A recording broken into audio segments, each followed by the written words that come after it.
أيها الذين آمنوا لا تقولوا راعنا وقولوا انظرنا. صدق الله مولانا العظيم وصدق رسوله النبي الكريم الأمين. صلوا على الحبيب اللهم صل على سيدنا محمد وآله وعترته بعدد كل معلوم لك.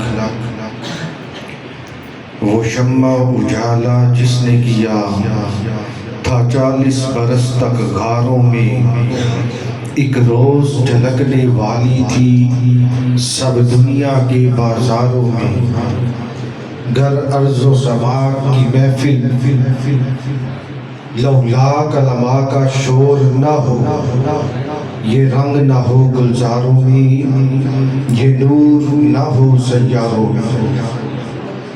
انتہائی ادب و احترام کے لائق اساتذہ کرام اسپائر کالج گجرہام،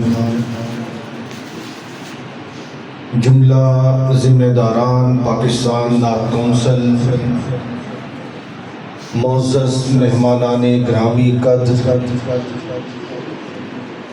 اور میرے مستقبل کے معماروں، السلام علیکم ورحمۃ اللہ.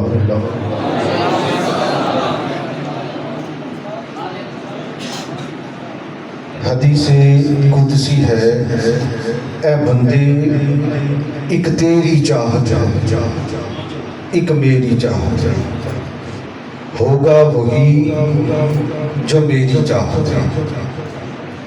گر تو وہ چاہے جو تیری چاہت، میں تجھ کو بھٹکا دوں گا، خوار کر دوں گا، ذلیل کر دوں گا اس میں جو تیری چاہت، ہوگا وہی جو میری چاہت ہے. گر تو وہ چاہے جو میری چاہت، میں تجھے وہ عطا کروں گا جو تیری چاہت، ہوگا وہی جو میری چاہت. اب اس کائنات میں رب کی چاہت ہے کیا؟ لولا کا لما خلقت الدنیا لولا کا لما اظہرت الربوبیہ. اے محبوب اگر تجھے پیدا کرنا مقصود نہ ہوتا تو میں اس کائنات کو تخلیق نہ کرتا. اور کائنات تو دور کی بات ہے، میں اپنے رب ہونے کو ظاہر نہ کرتا. آج اس محبوب کے ذکر کے لیے ہم جمع ہم رب کی اس چاہت کو پانے کے لیے کہ یا باری تعالیٰ جسے تو نے چاہا ہم بھی اسے چاہتے ہیں. اب تک تو ہمیں وہ عطا کر جو ہم چاہتے ہیں.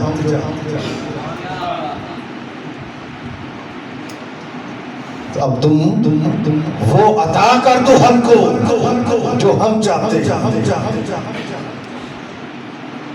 حضرات گرامی، اللہ کریم نے قرآن پاک میں ارشاد فرمایا، یا ایھا الذین آمنوا لا تقولوا راعنا. جس ہستی کا ہم ذکر کر رہے ہیں اللہ اس کے بارے میں کتنی غیرت رکھتا ہے، کتنی غیرت رکھتا ہے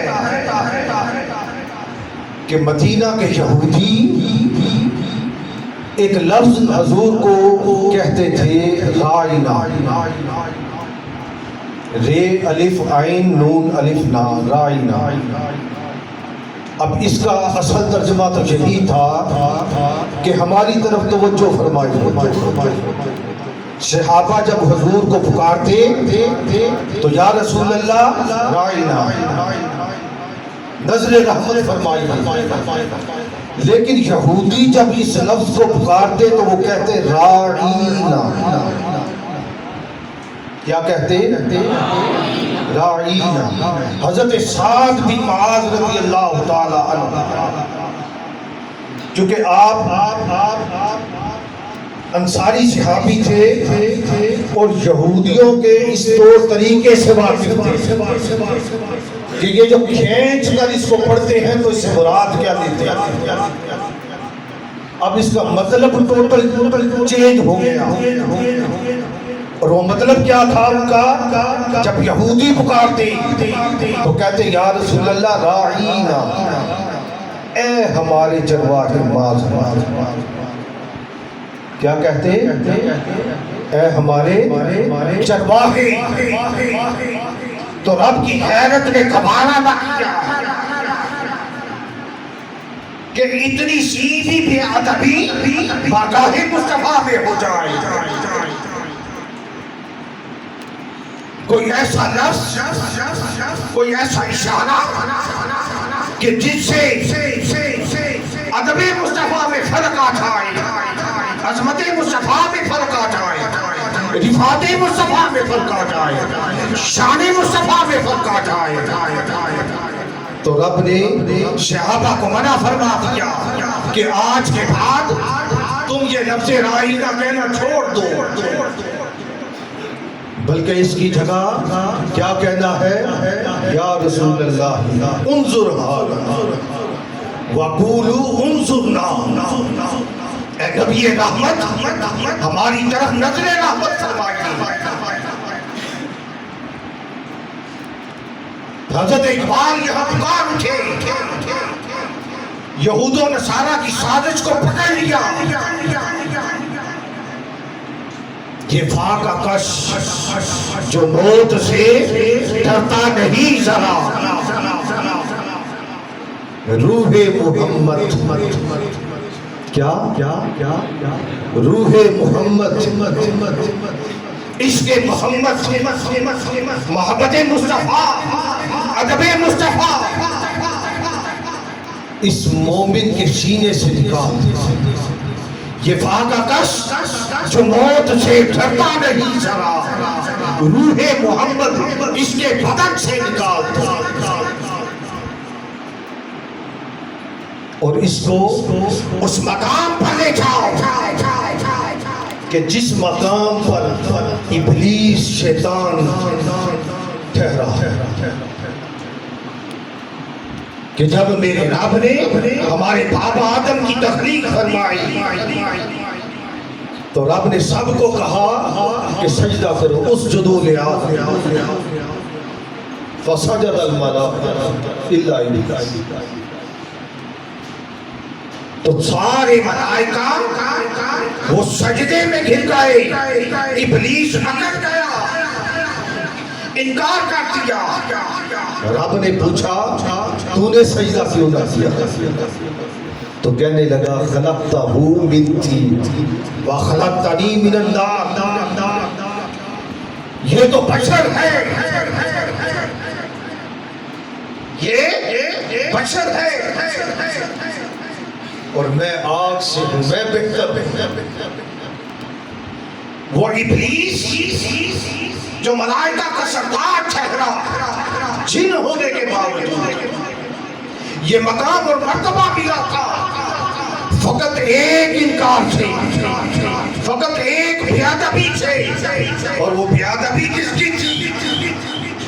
وہ بے ادبی اس نے بابا آدم کی نہ کی تھی، بلکہ وہ نور مصطفیٰ جو میرے رب نے ونفخت فیہ من روحی، ہم نے آدم میں اپنی روح پھونک دی. گویا خدا یہ اعلان کر رہا ہے کہ اے کائنات والو، یہ جان لو، یہ جان لو کہ اس ساری کائنات میں مجھے سب سے جو محبوب ہے، جس کو میں اپنی جان قرار دیتا ہوں، جس کو میں